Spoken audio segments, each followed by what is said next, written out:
the Duchess of Malfi, Act 1, Scene 2. On come Antonio and Delio.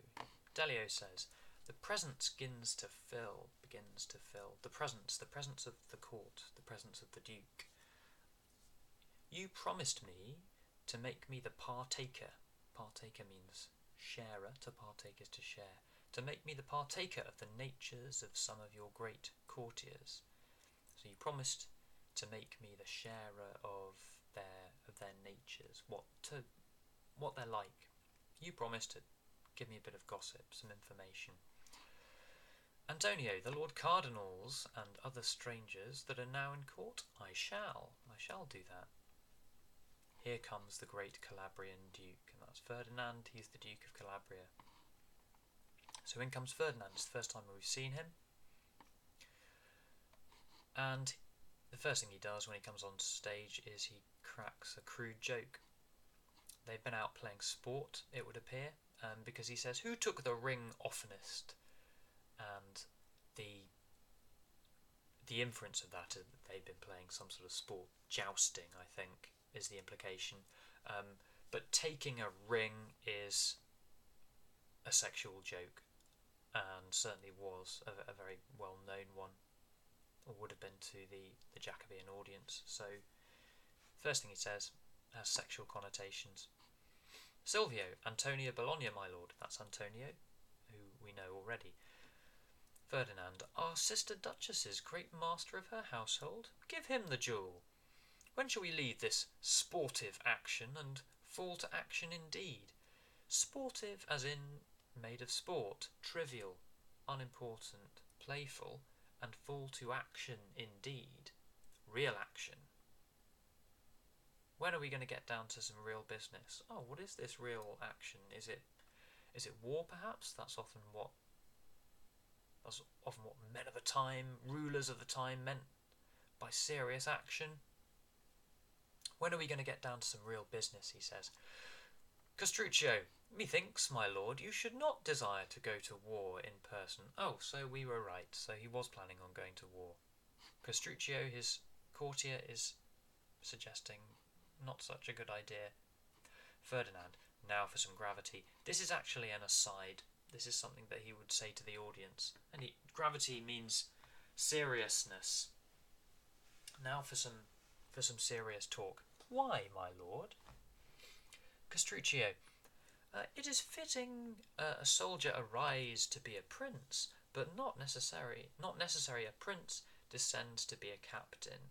I've just said here he's reciting some accepted wisdom. It's not necessarily that convincing, but it sounds impressive because of the binary way this sentence is set up. So that's his advice. Ferdinand wants to hear more. No? Testing, querying. No, my lord. He were far better do it by deputy. Do it, as in go to war, by a deputy. In other words, delegate. Appoint someone to do the work for you. Ferdinand, why should he not as well sleep or eat by a deputy? This might take idle, offensive, and base office from him, whereas the other deprives him of honour.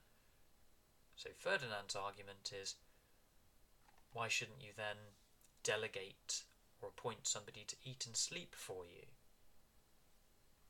Given that he seems to think that eating and sleeping are idle or offensive, and not as commendable activities as participating in a war and being a soldier. Now, of course, he's being facetious and insincere here. You can't delegate someone to eat or sleep for you. So it's not really a serious argument. So it's a little bit childish, just in these early phases where we're getting to know Ferdinand, we're seeing him for the first time. Castruccio, believe my experience, that realm is never long in quiet where the ruler is a soldier. So the realm, the country, is never long in quiet. It doesn't tend to have a peaceful existence where the ruler is a soldier. Ferdinand now changes the subject. Thou toldest me thy wife could not endure fighting. True, my lord, says Castruccio, always risky introducing the subject of another man's wife. But of course, Ferdinand is the Duke, so he can do what he likes. So thou toldest me thy wife could not endure fighting, and, he continues, of a jest she broke, of a captain she met, full of wounds. I have forgot it. I have forgot the joke, whatever this joke. Please tell me the joke again. It's the second time Ferdinand appears to be prompting Castruccio for some sort of entertainment. He says, or at least for participation. He says, no, here, ? And now he wants Castruccio to repeat this joke. I don't know, it's a little bit weak, isn't it? Anyway, Castruccio says, she told him, my lord, he was a pitiful fellow to lie like the children of Ishmael, all in tents. This is a medical joke. It's to do with a tent was a something for staunching wounds. You can look up that one. It's not a particularly good joke as far as I can see, but that's the joke. Perhaps more interestingly is Ferdinand's response to it now. Why, he says, there's a wit, we're able to undo all the chirurgeons, that's a surgeon or a doctor, of the city. In other words, there's a wit in Castruccio's wife, who would be able to undo, as in put out of business, put out of a job, all of the surgeons, all of the chirurgeons of the city. For although gallants, quarrellers, people with a fight, knights who wanted to fight each other, although gallants should quarrel, even if they were having a fight, and had drawn their weapons, and were ready to go to it, ready to kill each other, basically, yet her persuasions would make them put up their swords, as in, stop fighting, put up your swords, sheathe your swords. But of course there is a sexual implication there again, swords, putting up. So it's Ferdinand again, and of course he's talking about Castruccio's wife still. So there's still something a little bit smutty in his talk. That she would, my lord. How do you like my Spanish jennet? Says Castruccio. Jennet is his horse. Changing the subject, perhaps. Perhaps he's grown a little tired or uncomfortable over all of this talk of his wife. Roderigo comes in here and says, oh, he's all fire. Ferdinand, I am of Pliny's opinion. I'm not sure if that's Pliny the Elder or Pliny the Younger. I think he was begot by the wind. He runs as if he were ballast with quicksilver. Ballast is the weight that you put in the bottom of a boat to prevent it from turning over. It stabilises the boat. And Ferdinand here is using a simile to describe Castruccio's horse as if he were ballast with quicksilver. Quicksilver is mercury, so liquid metal. And liquid metal, mercury, wouldn't make a very good ballast because it wouldn't sit still. It would be a disastrous ballast for a boat. The boat wouldn't be very stable at all. So it's quite an original, it's quite a witty simile for Ferdinand. Probably get a laugh from the audience. So that's a good moment for him, maybe. And he's making fun or poking fun at his courtiers, as of course he can afford to do, because he's the boss, he's the duke.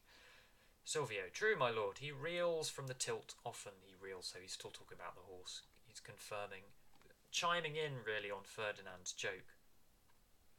Because as we know, these guys are, as we can see already, these guys are a bunch of suck-ups. They're sycophants. They're exactly the kind of courtiers that Antonio was grumbling about, or that he was talking about in the French court in the first scene. And there they all laugh along with him. Ha ha ha ha. Ferdinand at this point, why do you laugh? Methinks you that are courtiers should be my touchwood. Take fire when I give fire, that is, laugh when I laugh.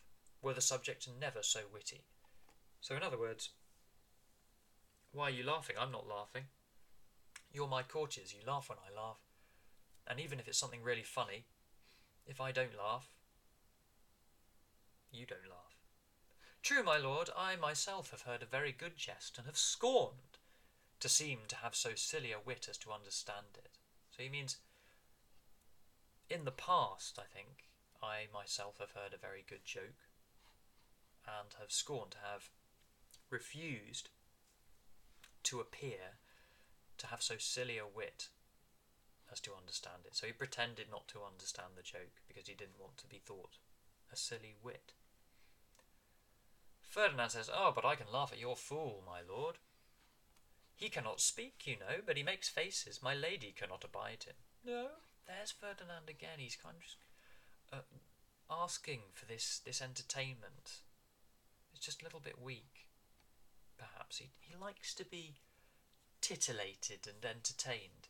Castruccio, nor endure to be in merry company, for she says too much laughing and too much company fills her too full of the wrinkle, ages her or makes her feel unwell.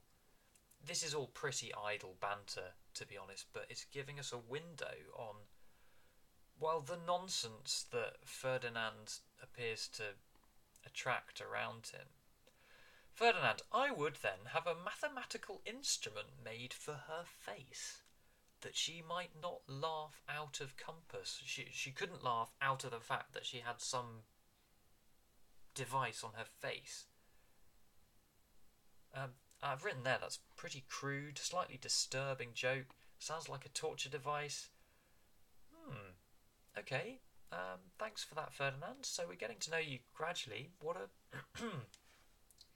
an interesting imagination you've got there. On we go. Silvio, your grace shall arrive most welcome. Oh yes, come and stay with us any time, sir. And now he turns his attention on Antonio, and he's strangely more direct and more serious than he has been previously. That's interesting. So is this some sort of test? You're a good horseman, Antonio. You have excellent riders in France. What do you think of good horsemanship? It's a pretty open question. It's quite a serious question as well, given the banter that's been going on previously. But there it is. Is it some sort of test? Antonio replies, "Oh, nobly, my lord. As out of the Grecian horse issued many famous princes, so out of brave horsemanship arise the first sparks of growing resolution that raise the mind to noble action." So he compares horsemanship to the Trojan horse, or the Grecian horse. It was actually the Greeks who made it and used it. It's a bit of an odd comparison. And then he says that, so from horsemanship, you become more resolved, you're growing resolution, you become more determined, and it raises the mind to noble action. Well, it's all a bit doubtful, really, and Antonio, so far, we haven't had any. I mean, he's a steward, he's not a great warrior or anything. So it sounds a bit like posturing, like he's trying to impress Ferdinand. It isn't really desperately coherent, what he says. It doesn't make a great deal of sense. It might sound good if you're not really concentrating. So the jury's still out on Antonio, really. He hasn't wowed us yet with his wit and insight and intelligence. He's okay. Ferdinand, you have bespoke it worthily. Well, okay, it seems to have impressed Ferdinand. Silvio says, your brother the Cardinal and sister the Duchess. He's announcing their arrival. On they come. And this is the first time we have seen either character. The Cardinal's the first to speak. Are the galleys come about? Are the boats ready? Somebody's going somewhere. Griselin, they are, my lord. Ferdinand, here's the Lord Silvio come to take his leave. Silvio's going. Maybe Silvio's the one who's going. Okay. Delio to Antonio. Now, sir, your promise. What's that cardinal? Tell me about the cardinal. I mean his temper. They say he's a brave fellow. Will play his 5,000 crowns at tennis, dance, court ladies, and one that have fought single combats. He's fought duels. I've just written in the margin, these don't sound like very spiritual occupations. He's supposed to be a cardinal, a priest, a man of the cloth. He's not supposed to be gambling and courting ladies. But, of course, this is a play that was performed on the Jacobean stage in Protestant England, and there are no cardinals in the Protestant church. Cardinals were conventionally figures of fun when they were staged in the theatre, as they often were, and they were quite conspicuous because they'd come on stage in their big red robes, because that's what cardinals always wore. So it's a bit of a joke there that we're quickly into the cardinal stereotypes, according to the Protestant Church, that they're, the cardinals are all busy womanising and gambling and playing tennis. Antonio responds to this hearsay that Delio has heard. Some such flashes superficially hang on him for form, though there may be some truth in that, he says.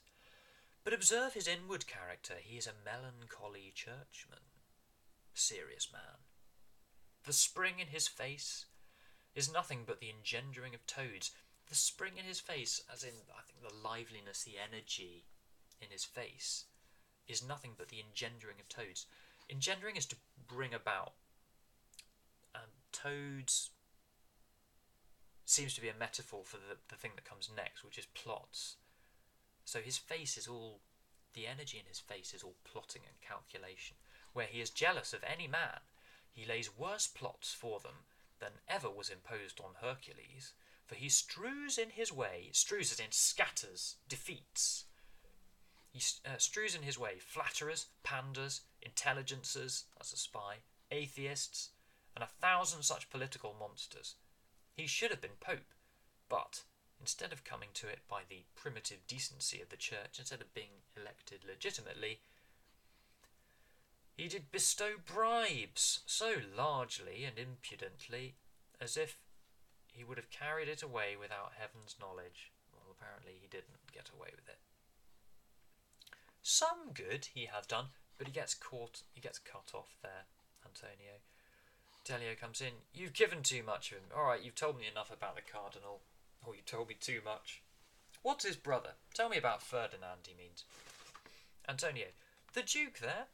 Oh, a most perverse and turbulent nature. Okay, turbulent, unpredictable. What appears in him mirth, cheerfulness, enjoyment, is merely outside. That's just on the surface. If he laughed heartily, it is to laugh all honesty out of fashion. He's saying it would be a remarkable thing, an unprecedented thing for him to laugh heartily. It's all an act, or it's all superficial, he's saying. Twins, says Delio. That's the first we've heard of this. The Cardinal and Ferdinand are twins. They're twin brothers. You could be paying attention to pick that bit up. Antonio says, well, yes, they are twins in quality. He speaks with others' tongues. This is Ferdinand. He speaks with others' tongues, hears men's suits with others' ears. So he's not always himself, Ferdinand. It's not really clear who he is. He speaks with others' tongues. He gives other people's opinions. He hears men's suits, men's business, men's people who come to approach him, either in business or people who have anything that they want to, perhaps they want him to help them. He hears their suits with others' ears. Who is this? Who is this man? He will seem to sleep o' the bench, only to entrap offenders in their answers. The bench means that's to do with the court, justice. So we talk about the bench as in the judges. Ferdinand as the Duke, well, he's a judge as well, apparently. So he still has the say over matters pertaining to justice. And apparently he'll appear to sleep or not be paying attention when he's in the court, only to entrap offenders in their answers, so only then to pull people up later on and catch them because of things that they've said. He dooms men to death by information. So he basically, his network of spies, I suspect, enables him to find out things, and then he dooms men to death. And he rewards by hearsay. He offers rewards by gossip. So he doesn't sound like the most reliable and virtuous ruler ever. On we go, Delio. Then the law to him is like a foul black cobweb to a spider. He makes it a dwelling, and a prison to entangle those shall feed him. Well, hopefully that's clear enough. Antonio, most true. He never pays debts unless they be shrewd turned, so he doesn't pay off his debts unless he thinks there's a cunning reason for doing that. A shrewd reason. And those he will confess that he doth owe. Last, for his brother there, the cardinal, they that do flatter him, so he comes back to the cardinal now, apparently they that do flatter him most say oracles hang at his lips. So the people who are most in thrall to the cardinal, the people who suck up to him the most, say that oracles hang at his lips. They say that he can see the future, make prophecies. That's what an oracle is. And verily I believe them, says Antonio, for the devil speaks in them. So he performs a little turn there. We think, oh really, do you believe them? But then he qualifies and says, well, yeah, because the devil speaks in oracles. So he doesn't believe quite the same thing. He thinks that the cardinal is a devil, which is fine. But, here we go, the Duchess, but for their sister, the right noble Duchess. You never fixed your eye on 3 fair medals cast in one figure. He means 3 children born of the same woman, because they're all siblings. You've got the 2 twins, Ferdinand, the cardinal, and the Duchess. They're all siblings. You never fixed your eye on 3 fair medals cast in one figure. He's saying, if I may use a cliche, they're like chalk and cheese. They're so different from each other. For her discourse, her conversation, it is so full of rapture, you only will begin then to be sorry when she doth end her speech. You'll be sorry when she finishes speaking, he says. It's a pleasure to hear her speak, apparently, according to Antonio. And wish in wonder she held it less vainglory to talk much than your penance to hear her. So you'll wish that she weren't. So she holds it vainglory. She thinks it's vain to talk too much, so she doesn't talk as much as she would. When you hear her talk, you'll wish that she were less modest about it and that she talked more, because it's such a pleasure, apparently. Whilst she speaks, she throws upon a man so sweet a look that it were able to raise one to a galliard. Okay, look up galliard. So she's lovely to listen to and lovely to look at when she's talking as well, and she throws you sweet looks, apparently, that lay in a dead palsy, and to dote on that sweet countenance. So she would, even if you're in a dead palsy, she'd raise you to a galliard, and to dote on that sweet countenance. To dote is, well, to worship and fuss over on that sweet countenance. Her countenance is her face. She's got a pretty face as well. But in that look, so the look that she gives you when she's talking, in that look, there speaketh so divine a countenance, that's her appearance, as cuts off all lascivious and vain hope. In other words, she looks at you beautifully, and she's very attractive. But there's something divine, so divine as in a spiritual way. There's something divine in her countenance, in her appearance, as cuts off all lascivious. Lascivious means sexual, lust-fueled, and vain hope. So you don't, when she looks at you in that way, you're not filled with sexual desire, is what he's saying. So that's pretty remarkable. Her days are practised in such noble virtue so her days are well practiced, are carried out in such noble virtue. She behaves with such virtue that sure her nights, nay more, her very sleeps, not the reality of her nights, but her actual dreams, he's suggesting, are more in heaven than other ladies' shrifts. She is incredibly virtuous, apparently. Let all sweet ladies break their flattering glasses. Mirrors, that means. Glass means mirror. So he's saying, let all sweet ladies break their mirrors and dress themselves in her. Everybody should try and be like the Duchess. Okay, so pretty high praise coming from Antonio. He's a big fan.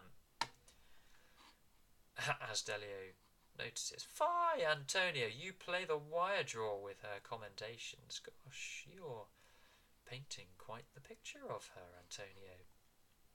Antonio, I'll case the picture up. I'm done. Only thus much. All her particular worth grows to this sum. She stains the time past, lights the time to come. That's worth looking at. That's a famous line. It's a beautiful line. It's open to interpretation, but clearly he holds holds her in the highest esteem. He has a lot of time for the Duchess of Malfi, and he's also introducing this theme of light, which does run through the play. It's worth highlighting that line. Cariola, we haven't heard from her yet. She's the Duchess's maid. You must attend my lady in the gallery, some half an hour hence. Oh, okay. I shall, said Antonio. And off they go. Now, Ferdinand is left with his sister. She's been on stage all of this time, hasn't she? Let me just scroll up. Yeah, she came on here. She came on, and the Cardinal left.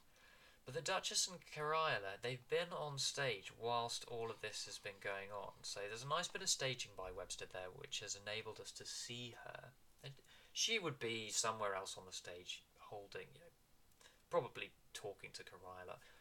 I mean, there are all sorts of things you could get her to do.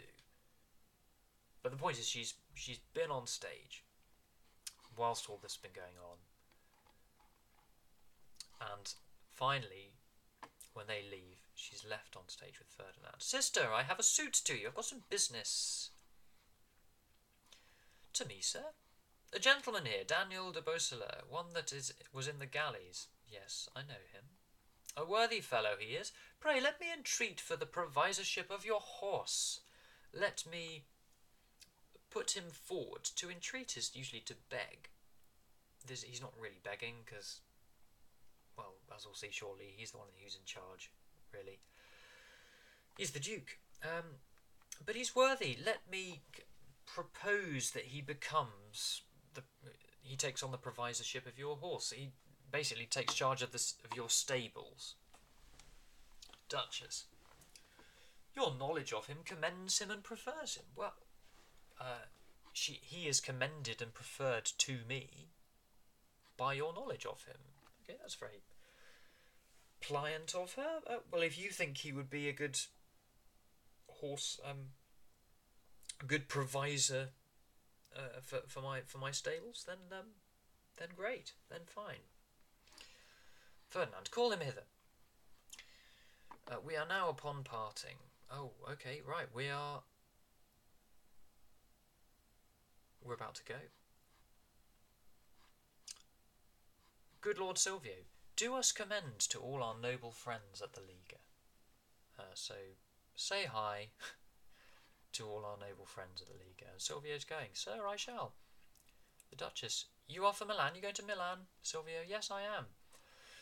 And the Duchess says, oh, bring the carroche. This is to her servants. The carroche is that's the horse-drawn carriage. We'll bring you down to the haven. So she offers to go down and see him off.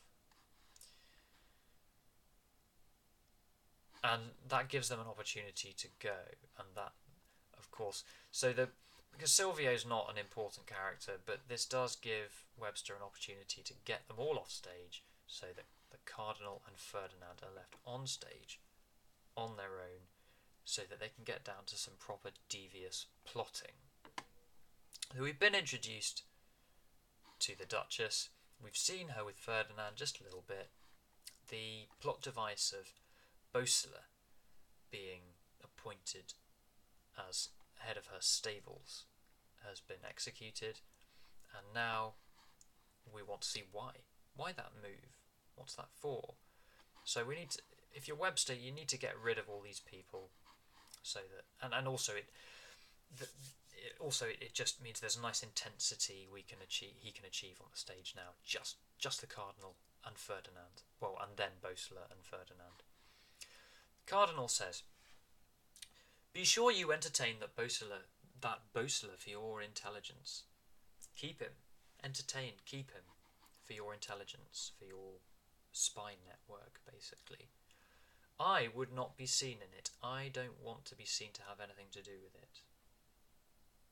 Presumably because of past associations.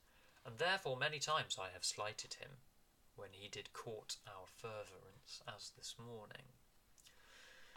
Ferdinand, Antonio, the great master of her household, had been far fitter. Ferdinand says, surely Antonio would have been far fitter. Fit means suitable. Is it fit? We still use that. So Antonio would have been a more suitable person to appoint for this job. For what? We don't know yet. I mean, I think we can probably guess. Cardinal, you are deceived in him. No, you're deceived. You've got the wrong idea about Antonio. His nature is too honest for such business. Oh, here he comes. I'll leave you. So he's coming. I'll leave. Oh, he, not Antonio, but Boesler. So the Cardinal goes off. On comes Boesler. "I was lured to you," says Boesler. "My brother here, the Cardinal, could never abide you," says Ferdinand, a bit suspiciously, challenging him. Boesler says, "No, never since he was in my debt." So he comes back at him quite strongly there. Well, no, he hasn't been able to abide me since he owed me one. So Boesler straight away coming back quite strongly. Ferdinand, "Maybe some oblique character in your face made him suspect you." Oh, charming. Maybe there was something about your facial appearance that made the Cardinal suspect him. That's Ferdinand's response. There's a bit of a power struggle going on here. There's not. Ferdinand's very much the one in charge, but they're circling, measuring each other up. Boesler, "Do these study physiognomy?" So he's being a bit sarcastic there. And again, it's a strong response. "There's no more credit to be given to the face than to a sick man's urine, which some call the physician's whore, because she cozens him. He did suspect me wrongfully." So here we see Boesler not giving any credit to the idea that you can read somebody's character through the appearance of their face. As I put in the notes there, Boesler is sceptical. He's you might want to compare him with somebody like Iago from Othello or Edmund from King Lear, the malcontent who judges things by appearances, by what he can see. Ferdinand, for that, so he did. Boesler says he did suspect me wrongfully, and Ferdinand says, well, for that, you must give great men leave to take their times. As to that, he means, as to whether he suspected you wrongfully, you must give great men leave, permission. You must allow great men, like the Cardinal, permission to take their times, to choose their occasion for distrusting people. Distrust doth cause us seldom to be deceived. So we don't deceive ourselves by distrusting people. It's a good idea. You see, the oft shaking of the cedar tree fastens it more at root. So he uses a simile there to suggest that distrusting people is a good idea. It makes you more secure as a ruler. Bosler straight back at him. Yet take heed. This is very forward stuff for someone much lower down the social hierarchy to be saying, right? He's almost correcting Ferdinand and advising him, telling him, take heed, you watch out. He's speaking with Ferdinand like an equal. So it's really dramatically interesting. At this point, I think the audience will be sitting up and saying, hey, get a load of this. Hey, this is interesting. What's going to happen? Yet take heed, for to suspect a friend unworthily instructs him the next way to suspect you, and prompts him to deceive you. Well, it's a fair point, isn't it? If you show your friend that you don't trust them, you distrust them, then there's going to be a mutual breakdown in trust, and you might well get deceived yourself. Ferdinand doesn't really have a response to this. You could stage this in all sorts of ways. He just says, oh, there's gold. There's gold. Shut up. Have some money. Perhaps. Bosler. So, what follows? Aside here. Never rained such showers as these without thunderbolts at the tail of them. As in, there's a catch. There's a catch. It's raining money. Where's the thunderbolt? Where's the catch? He says, whose throat must I cut? Ferdinand, your inclination to shed blood rides post before my occasion to use you. To ride post is to ride with the post, with the mail. And if you're riding with the post, it's the used to be the fastest mode of travel. So he's saying you're rushing to conclusions. Your inclination to shed blood rides ahead of my occasion, my reason for using you. I give you that to live in the court here and observe the Duchess, to note all the particulars of her haviour, that's behaviour, what suitors do solicit her for marriage, and whom she best affects, whom she takes to. She's a young widow. I would not have her marry again. And there it is. Clear plot device. And also, we didn't necessarily know that. She's a widow. She's a young widow. Duchess could well be 22. I would not have her marry again. That's weird. I mean, that's a principal point in the plot. There's no reason why she shouldn't marry again. She's a widow. Her husband's dead. She's free to marry again. Ferdinand doesn't want it. No, sir, Bosler says. And you can see that it's an unusual step because Bosler's surprised. Or at least he acts surprised. Do not you ask the reason, but be satisfied. I say I would not. I don't want it. It seems you would create me one of your familiars. Familiar? What's that? Why, a very quaint, invisible devil in flesh. An intelligencer. He means a spy. Such a kind of thriving thing I would wish thee. And ere long thou mayst arrive at a higher place by it. Yes, I am appointing you a spy, and if you do as you're told, I'll make it worth your while. Bosler. Take your devils, which hell calls angels. Take your money, he means. These cursed gifts would make you a corrupter, me an impudent traitor, and should I take these, they'd take me to hell. So he rejects them. I don't know how honest he's being when he's rejecting them. Is it a test? Don't know. Ferdinand. Sir, I'll take nothing from you that I have given. I'm not taking the money back, he says. There is a place that I procured for you this morning, the provisorship of the horse. Have you heard on't? No. 'Tis yours. Is not worth thanks? I would have you curse yourself now that your bounty, which makes men truly noble, e'er should make me a villain. Oh, that to avoid ingratitude for the good deed you have done me, I must do all the ill man can invent. Thus the devil candies all sins over, and what heaven terms vile, that names he complimental. He's being sardonic here. He's grimly mocking the situation. It looks as if he's going to accept the work, but he's under no illusions that what he is being asked to do is morally contemptible. Be yourself. Keep your old garb. That's a garb is a clothing. Keep your old garb of melancholy, grumpiness, basically, he means. 'Twill express you envy those that stand above your reach, yet strive not to come near 'em. This will gain access to private lodgings, where yourself may, like a politic dormouse.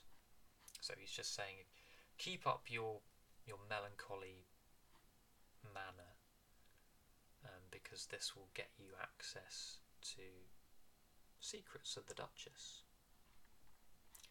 Beausoleil, as I have seen some feed in a lord's dish, half asleep, not seeming to listen to any talk, and yet these rogues have cut his throat in a dream. What's my place? The provisorship of the horse? Say then, my corruption grew out of horse dung. I am your creature.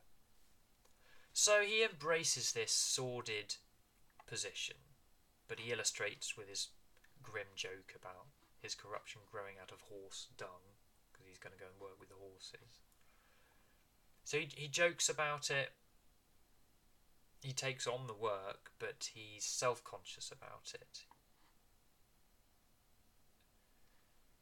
And Ferdinand says, away, off you go. And Beausoleil concludes, let good men for good deeds covet good fame, since place and riches oft are bribes of shame. Sometimes the devil doth preach.